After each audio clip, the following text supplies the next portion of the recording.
Hello students, welcome to the lecture on employee development. And after the lecture we will be able to learn the following objectives. Understand the employee development concepts and purposes. Define employee development methods. Explain employee development approaches. Define the interpersonal relationships. Explain employee development and turnover.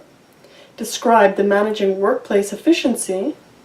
Explain engaging management. Define development planning process. Define company strategies for employee development. Describe how to deal with a plateaued employee.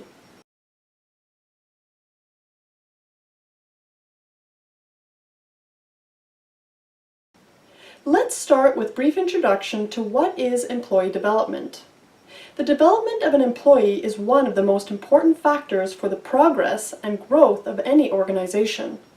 The term employee development is referred to any activity which results in employees acquiring new or advanced skills, knowledge by providing learning and training facilities. Let's discuss the concept of employee development.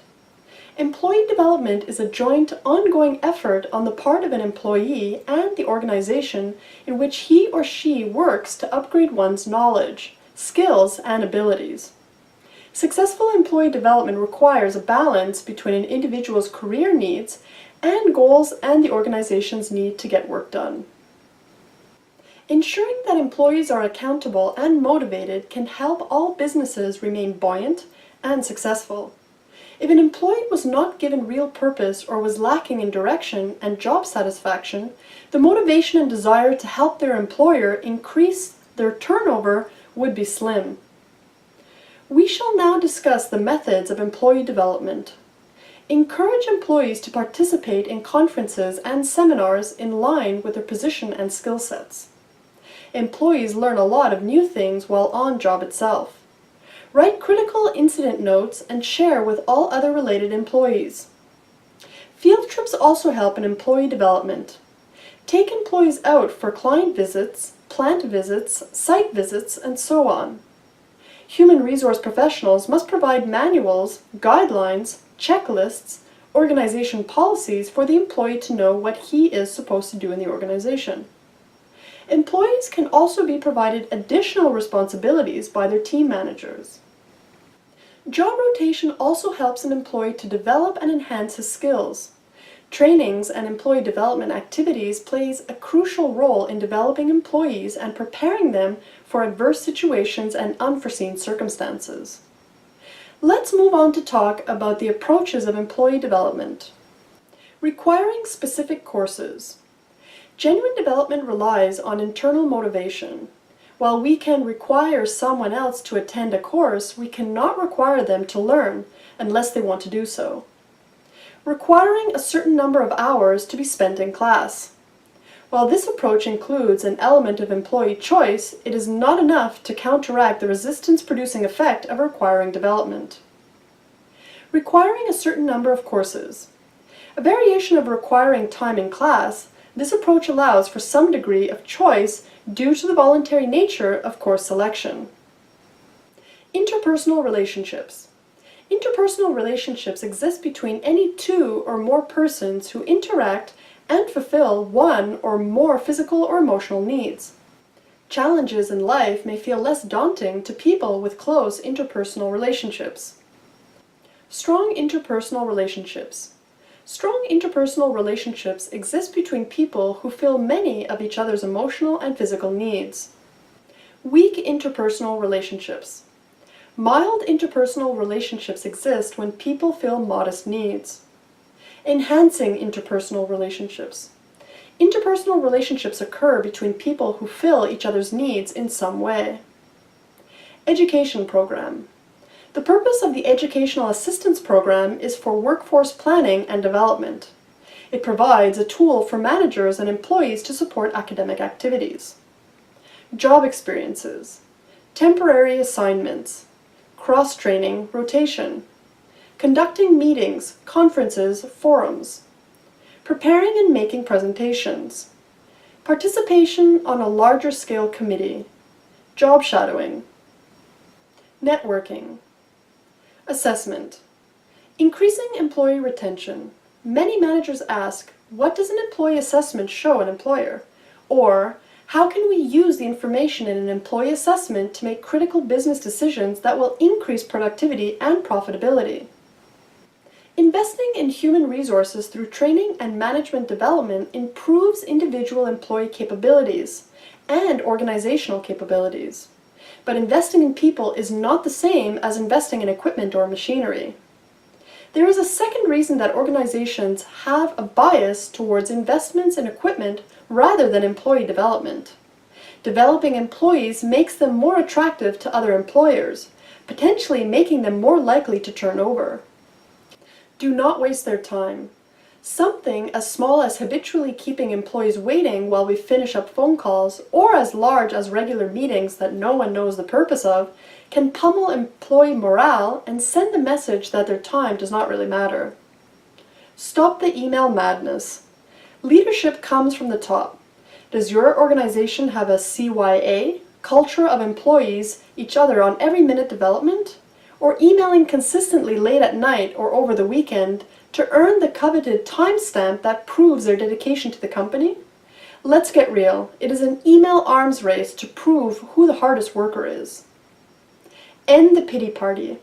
In some organizations, employees brag about who worked the longest, who stayed the latest, or who made the most sacrifices for the company.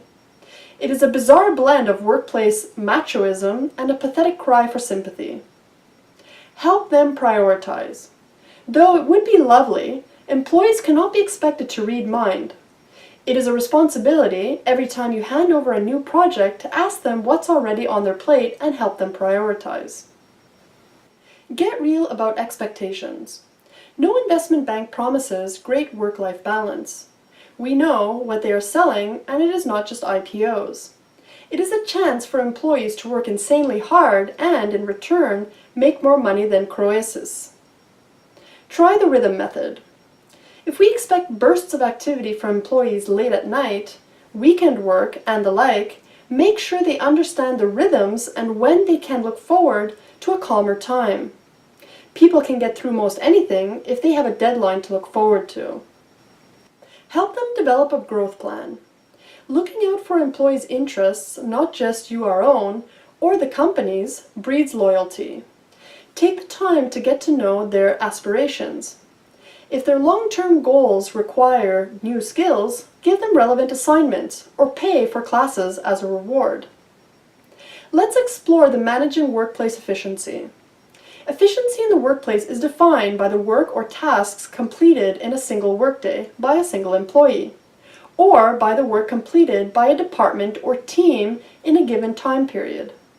Efficient employees work hard to complete their tasks, meaning the company gets more work completed for the same hourly pay rate. To build good rapport in the business arena, and if you want to impress others, you can follow simply 3 things so that you can create lasting impression on others. 1. Choose the right word as per the occasion. If you are good at situational vocabulary, it can really help you to connect well with the minds of people, and that is where exactly your precision of thought would come. If you really want to communicate well, choose the right word at the right time, and that is where exactly your vocabulary development is going to be very important. Second, you should always be very contemporary with your thought process. Choose the occasion you want to speak, have your proper insights, then give your thoughts on the basis of whatever you have come across. And if you read more, you would definitely be in a position to give your thoughts well. So be well read and know about what exactly is happening in and around you. People would definitely value that. And last but not the least is all about know the profile of the people you are going to speak to.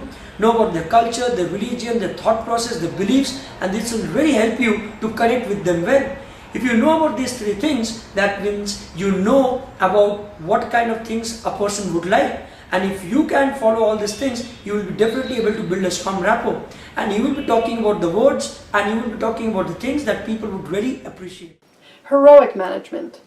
Heroic leadership has fueled many startups to a high level of success and often is responsible for driving a young company to get its first product out the door. The 2 heroic systems, management models, typically found in organizations are technical manager, manager as conductor. The technical manager Most technical leaders make little use of meetings, preferring to work one-to-one with subordinates. One startup we worked with actually had banned meetings of any kind, reminding us of countries that are afraid of people gathering, thus forbid it. Often this is a reaction to the too many meetings syndrome encountered in larger companies. The manager as conductor. As the company grows and managers' responsibilities increase, some begin to see that they do not have all the answers, cannot check up on all their people, do not have time to actually do the work, feel pressure is building up, and that something is not working. Engaging management. The biggest underlying theme for engaging employees is not tracking their every move or even their happiness, but to inspire them to do their job to the fullest extent and to do it well, and then enjoyment with their work will come. Employees that are properly engaged tend to be more effective and productive. Transparency. For many years, transparency has had a different meaning. Now, employees consider insight into business performance and operations as a necessity to fully rally behind a company. Communication. Employees need to be informed and feel involved. As a result, being transparent is fundamental. Start early. Part of the continued employee engagement process begins with the hiring process and ensuring solid fits with respect to the company's setting and culture. Team. Part of developing employees is to ensure they are not overworked. Continuous feedback. Assess employees and company constantly. Objectives. Objectives should include department goals that come from feedback reviews. Employee development is defined broadly as the development of skills and abilities needed to serve customers more effectively and to improve work processes. Establish goals. Goal setting and development planning are done at the beginning of the fiscal year or performance cycle, depending on organization. Goals help make sure that what we are doing aligns with the organization's mission and priorities. Offer training. Learning happens all the time, whether or not we are fully aware of it. Are you a person who forgets to save your work on your computer on a regular basis? If a power failure occurs and we lose some data, do we learn anything? If we say to you, we must remember to save more often, we have done some learning. Improvement. Employees often know as well or better than managers when their work processes or productivity could be better. Career development. Many workers join their organizations not just to have a job, but to develop a career. Opportunities for advancement are essential to employee retention and performance. Message. Training is an investment employers make in their workforce. When companies offer training and education to their employees, they indicate that they value their people and the contributions they make. They also send a message that the organization values progress. Track progress. What separates a person from achieving their goals and not achieving their goals is staying focused and being persistent in following through. There are many different ways to track progress toward goals. Look at the big picture. This is the foundation of keeping track of progress and also accomplishing goals. In order to start tracking progress, take a step back and look at the big picture. Plan and organize. When it comes to tracking progress toward goals, planning and organizing time is the key to accomplishing goals. Accountability. Share goals with spouse or a good friend. It is important to have other person ask about progress. When there is someone else other than you holding accountable, you are more likely to get tasks completed throughout the week. Celebrate. With each accomplishment, it is important to take a step back and celebrate success. If you are constantly looking ahead and never taking time to celebrate accomplishments, you will most likely get burned out. Reevaluate development. A reevaluation must occur at least once every 3 years unless the parents and the school district agree that a reevaluation is unnecessary. Strategic employee development gives an employer the chance to mold staff to suit the company, avoiding what might otherwise be a difficult headhunting task in sourcing specialized personnel. Training. A well-designed training program that maximizes learning before, during, and after instruction translates into positive, lasting changes on the job. Self-directed learning. This approach puts individual employees in control of their own learning, allowing for personal differences in learning styles and encouraging ownership of the learning process. Coaching and mentoring. Effective coaching and mentoring programs depend on the skills and personality of the mentor or coach, adequate time for coaching and mentoring sessions, and established timelines and goals. Employee promotion. Promoting someone to a position of greater responsibility is a traditional way of rewarding good performance, developing employee skills, and retaining valued employees. Job enrichment. Job enrichment increases the employee's authority or responsibility within their current position. Job rotation and cross-training. Job rotation moves an employee through one or more different positions. The rotation can last several hours, several months, or even a year or two. Cross-training is a specific type of job rotation where an employee learns the skills of a different position. Lateral moves. In a lateral move, an employee moves to a different position with similar status, pay, and responsibility. Job aids. Job aids can reduce the amount of information employees need to recall by providing easily accessible facts. What is business strategy? Business strategy is a long-term plan of action designed to achieve a particular goal, set of goals, or objectives. Business strategy is the foundation of any successful business. There are different types of business strategies, but the best business strategies must steer a course between the inevitable internal pressure for business continuity and the demands of a rapidly changing market.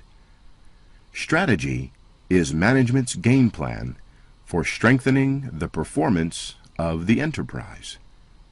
It states how business should be conducted to achieve the desired goals.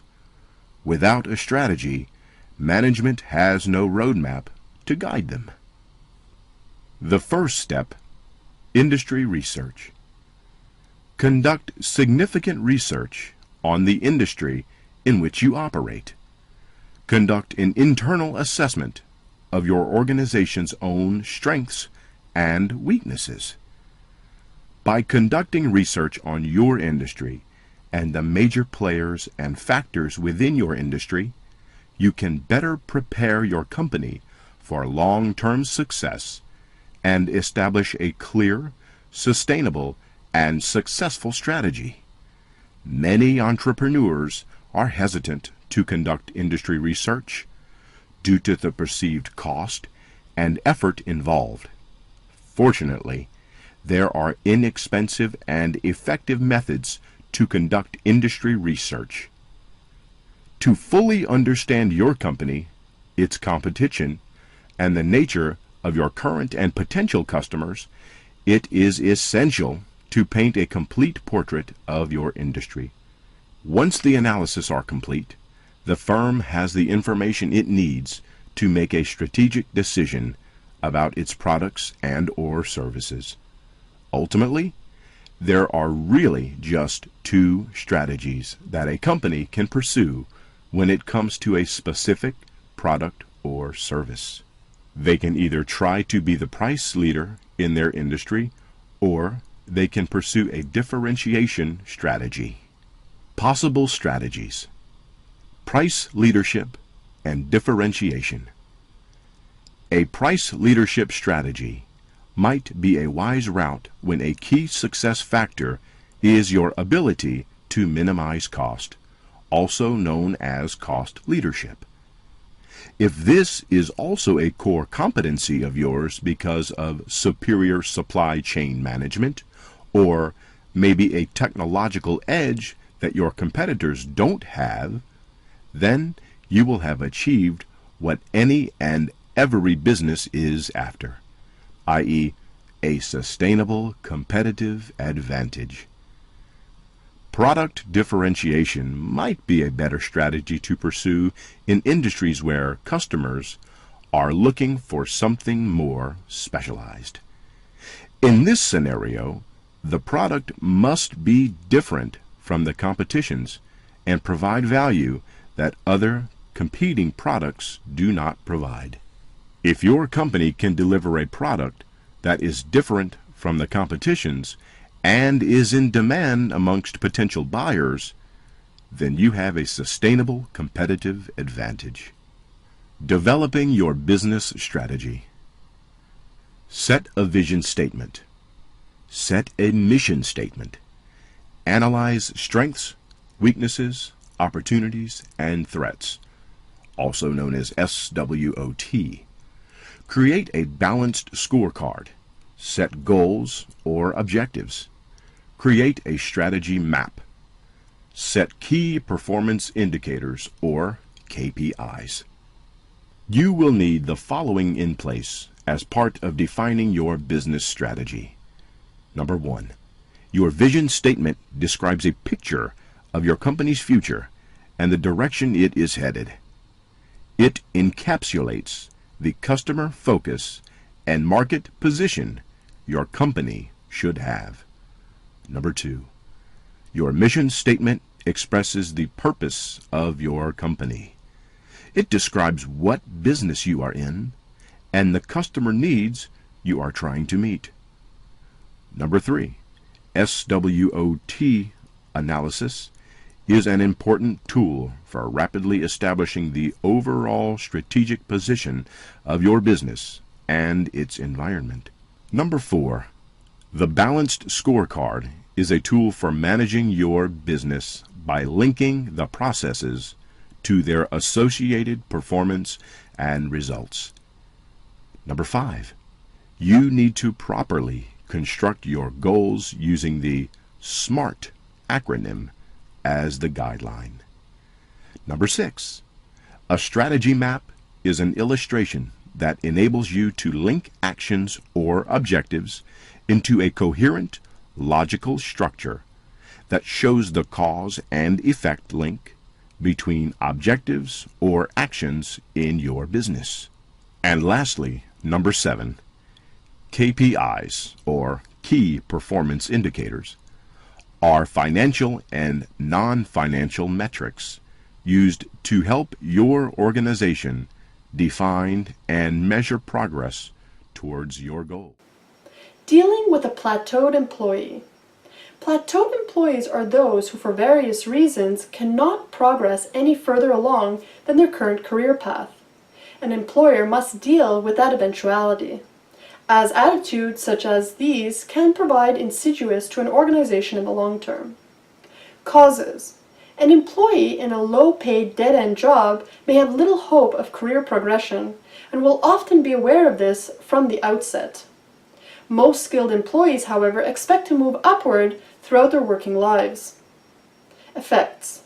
Plateaued and non-plateaued employees respond differently to their work environment. The corroborated other studies that have shown plateaued employees are more likely to exhibit negative behavioral responses. Mitigation. Many employees reach the zenith of their chosen field fairly early in their work lives. Continuous career progression is rare, especially in relatively unskilled employment areas. In cases such as these, plateaued employees need other forms of work-based stimulation. Anticipation. Employees who have worked for a single organization for a long period of time are frequently valuable assets. They are also the most likely to plateau. Special issues in training and employee development. Training should not be a one-time event, but must be repeated for all new employees and held at least annually for all employees. It should inform employees what sexual harassment consists of and what the legal standards for liability are, and instruct employees at all levels about the mechanisms and procedures in place for immediate reporting of infractions. Cost. Employers can maximize the return on investment by carefully planning how employee development can enhance performance and productivity, which ultimately impacts the company's bottom line. Performance management goals. An important component of performance management is goal setting. Managers and employees working together to identify performance and professional development goals should use the SMART method. Utilizing knowledge. Employees must be able to put to work the knowledge they've gained from professional development activities. This is an issue for employers who provide training yet fail to provide opportunities in which employees can use their new skills. Logistics challenges. Coordinating work and training schedules can present a challenge for full-time workers when reducing employee hours to accommodate the training schedule is not an option. Did you know? Performance management originated as a broad term coined by Dr. Aubrey Daniels in the late 1970s to describe a technology for managing both behavior and results, two critical elements of what is known as performance. Let us summarize what we have learned in this lecture. Employee development is a joint, ongoing effort on the part of an employee and the organization, in which he or she works to upgrade one's knowledge, skills, and abilities. The success and failure of an organization depend on its employees, truly making them the brand ambassadors for an organization. Trainings and employee development activities play a crucial role in developing employees and preparing them for adverse situations and unforeseen circumstances. Efficiency in the workplace is defined by the work or tasks completed in a single workday by a single employee, or by the work completed by a department or team in a given time period. Training is a way to enhance the ability to deliver service, to maintain a flexible and continually educated workforce, to provide employees opportunities for growth and development and improve overall performance.